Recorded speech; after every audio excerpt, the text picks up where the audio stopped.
Hey, it's V with 85th and Wait. Thanks for joining me today. Now in this episode, we're going to talk all about my June and July 2022 makes. There were quite a few, so I'm going to get right into it and just give some highlights.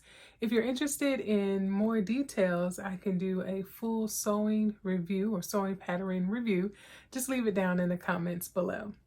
Okay, so I'm going to start off with the two that we've talked about already, and that's the Juneteenth outfit. I'll leave a picture as well as my husband's He Made June challenge makes, which was a top and a bottom. So we've already seen those and talked about those, but those are a part of the month of June. The other items that I made was actually Simplicity 1107. I consider this an elevated tank top, if you will. So I'll put some pictures in of it here, but for this tank top, it's not just a front and back, it actually has a couple sections.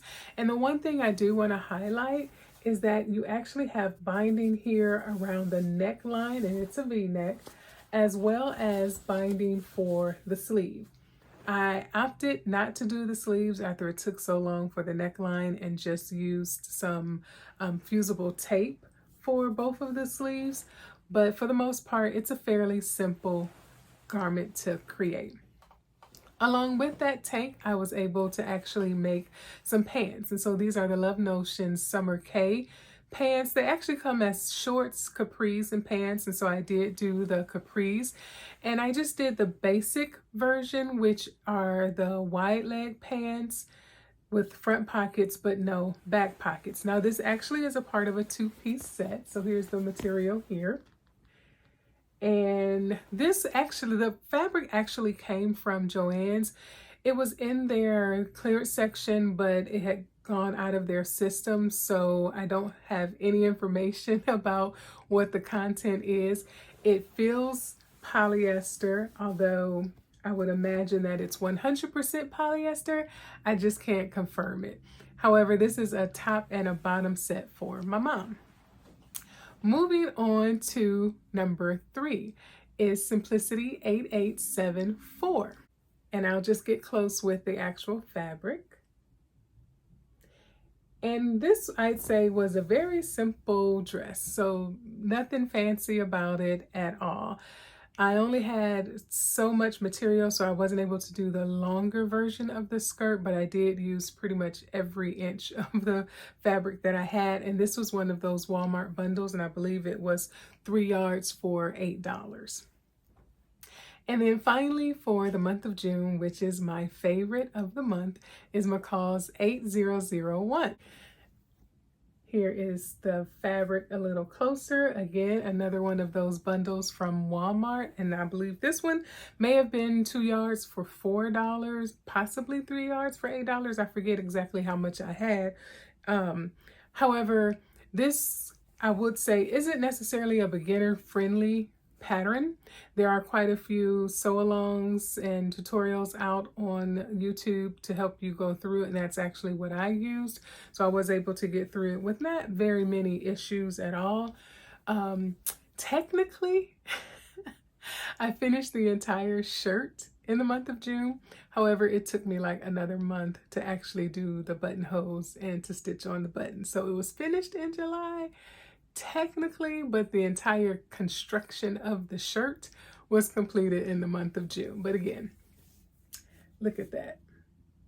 Although florals aren't my thing, this is a very beautiful fabric. So that was McCalls 8001. Okay, so for the month of July, I was quite productive. And we'll start off with a romper that I made. And so this is McCalls 7908. Posted a picture, but also wanted to give you a close-up of what that fabric looks like. So you have orange as well as some light blue. And as you can see here, I do have some issues with puckering around the sleeves.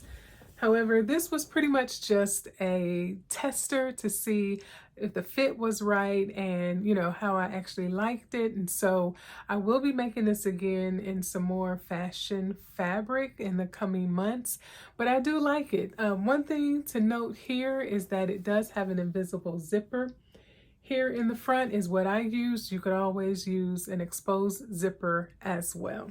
Now, these next items were actually for Ankara Appreciation Week. So it's a challenge that happens over on Instagram in July.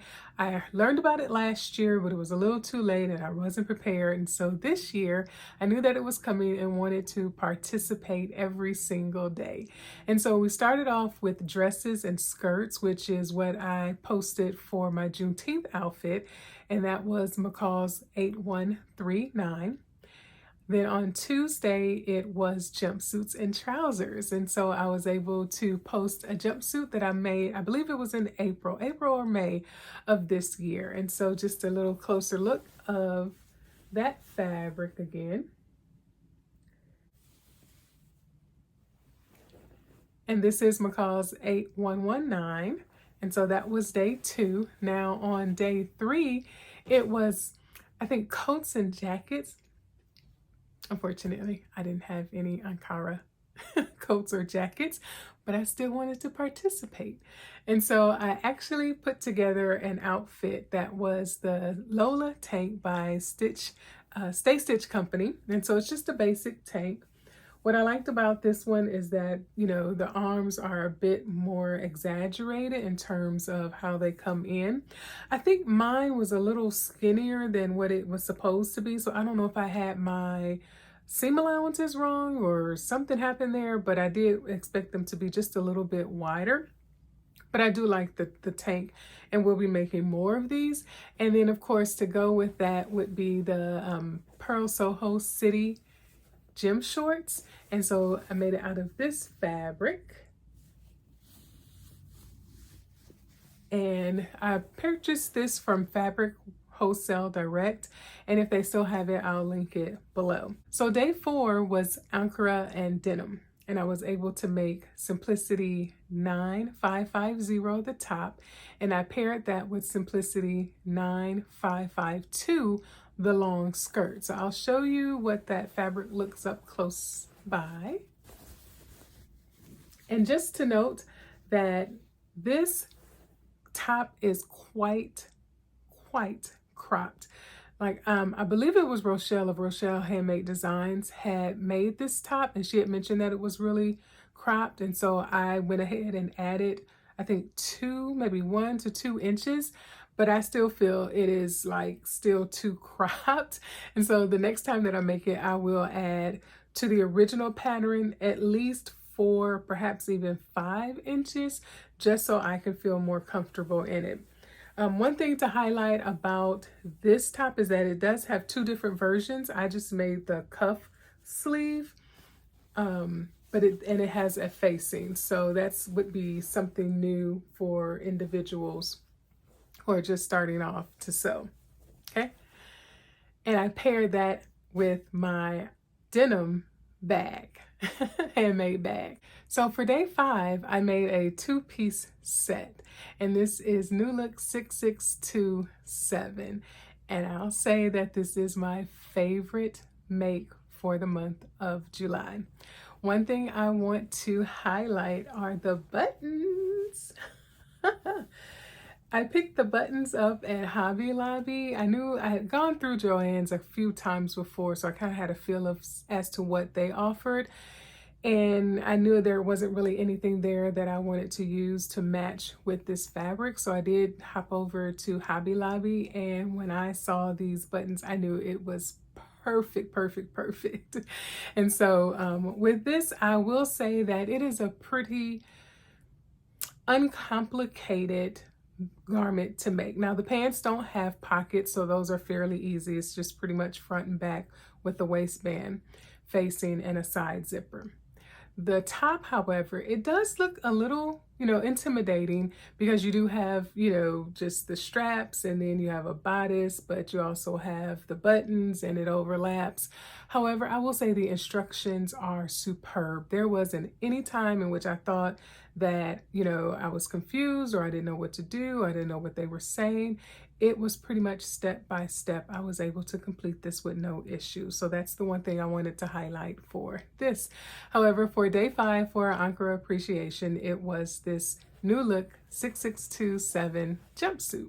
Okay, And then for day 6, it was embellishments and accessories. And so I created Burda 7225, which is a dress. And basically it's just a one sleeve or off the shoulder type dress. Very, very simple to put together. It has 3 pieces. However, I only used 2. I didn't want to put the pocket on there. So you can, elect to use it or not. The 2 things that I will, or maybe 3 things I'll highlight with this is that it does have a facing. You do some neck or some arm binding with that one sleeve, as well as it has a side zipper. Now, you could elect again to use an invisible zipper or an exposed zipper just based on the look that you're going for and perhaps even the fabric that you're using. Now, to go along with this, I actually made a watch band. And so the watch band is in the same material. And this was the second watch band I made. This is from 5 out of 4 patterns. And it's their fabric watch band pattern. And so it is a very, very simple, very, very simple, very, very, very, very simple pattern to construct. Okay, so run out and get it if you don't already have it and you're interested in that. I actually picked up the connectors from Amazon. And so I think there's 4 in a pack, so I actually can make 2 more watch bands from other materials if I have some scraps. It doesn't take much. You just need some elastic, some fabric, and then your connectors. And this is for the Apple Watch. I'm not sure how it works for any other type of watch, but this works. I picked up the connectors for the Apple Watch. So that was day 6. Okay, so day 7 is showstopper day. Now I had plans to make an actual evening dress. However, we were supposed to travel. Unfortunately, some things happened and we weren't able to. So what I decided to do was use the fabric for a more everyday or more frequently worn garment as opposed to an evening dress. And for that, I used the top from Simplicity 9114, and then I paired that with the pants that is McCalls 8099. Now I picked up this fabric from So Creative Lounge. Absolutely gorgeous fabric. I was so in love when I saw it online and was happy to pick it up during one of their sales. Now the top, fairly simple top. Mimi G has a sew along for it. I think this was my 2nd or 3rd time making this top, so it was pretty familiar for me. The pants, this was my first time using this pattern, and I'll have to say it was, again, a fairly simple make. I didn't use all of the pieces that the pattern envelope has the model wearing, so like the side, bottom pockets I didn't use. But because I didn't want to disrupt the pattern that much and really wanted to showcase the flower or the petals within the flowers as much as possible. So that was my showstopper, my showstopper outfit. So tell me what you think in terms of my makes for June and July.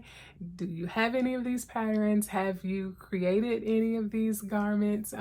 Have you even participated in Encore Appreciation Week? So I was truly excited, like I said, to participate in that. We now have about 49 weeks until next year. So plenty of time for you to get some ideas going, maybe grab some fabric at different fabric sales now and throughout the rest of the year and be prepared for next year.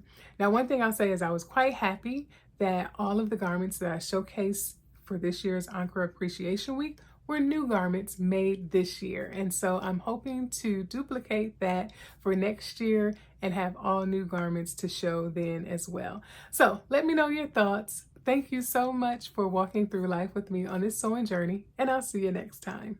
Bye.